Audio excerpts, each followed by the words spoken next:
And I think it's in our best interest to utilize rap music and hip hop culture, because if you think about it, you can't even really talk about missions without talking about rap music and hip hop culture.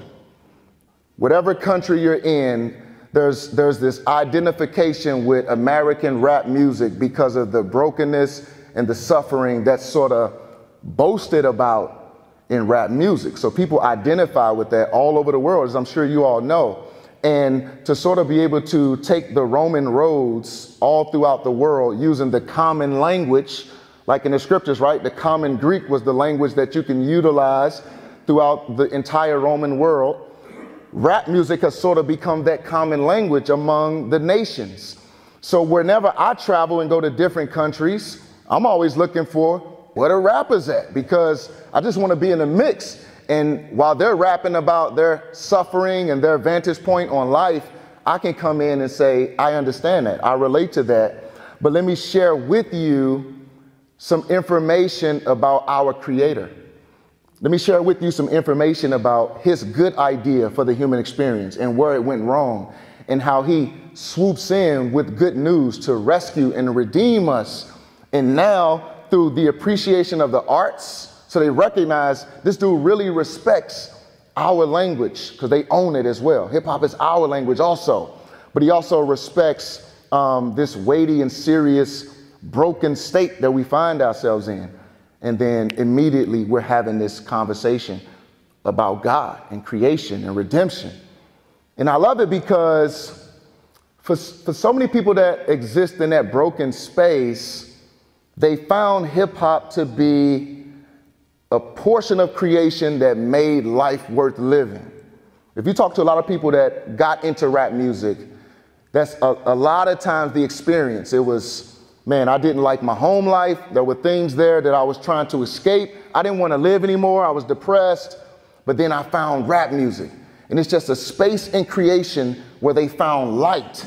They found something good that they threw themselves into. And I think it's perfect because the Lutherans, we have a high view of creation. So we wouldn't come in and try to quench their appreciation of art. We would come in and vouch for their appreciation of art, because we acknowledge God engages his creation in unique ways for the good of his people.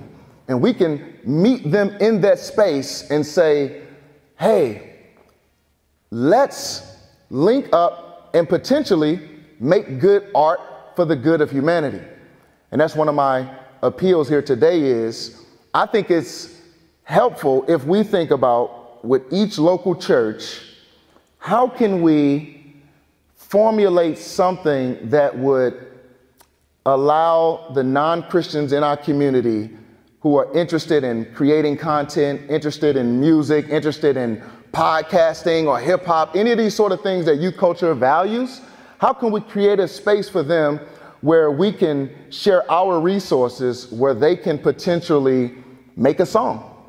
And obviously we'll filter things through our Christian worldview, but it would at least allow people to express their love for art. It would allow people to express their God-given talent and ability.